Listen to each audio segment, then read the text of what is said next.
Bom dia, gente. Hoje eu vim mostrar o vídeo como é que estão minhas plantas na chuva.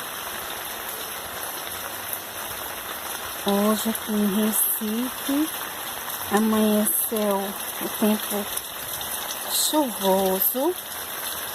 Eu acho que vai passar o dia inteiro chovendo.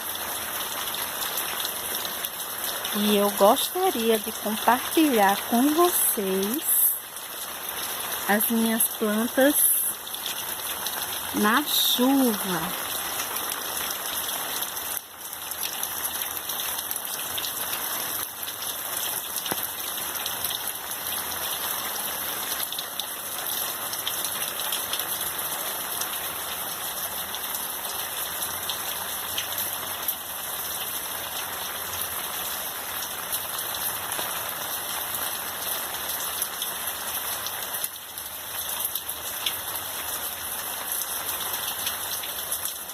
Existe um lugar aqui que as plantas não estão totalmente na chuva,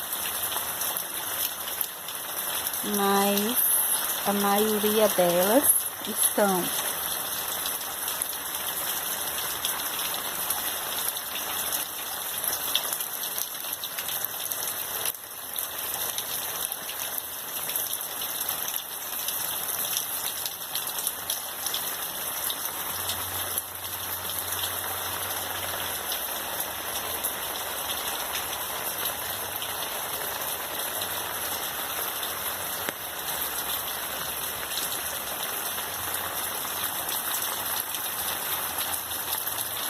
É isso, gente.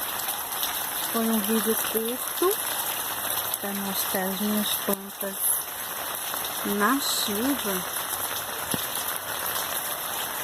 Olha, as ansiosas estão querendo abrir. Estão querendo abrir as ansiosas, mas chovendo aí. Só estão com os botõezinhos abertos.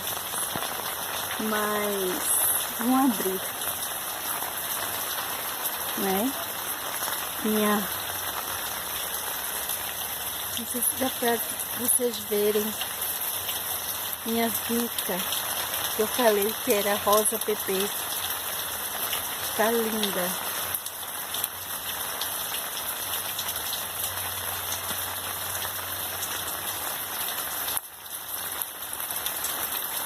Foi um pequeno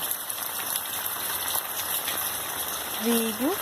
E eu peço a vocês, mais uma vez, deixem seu joinha, por favor. Isso ajuda a crescer o canal.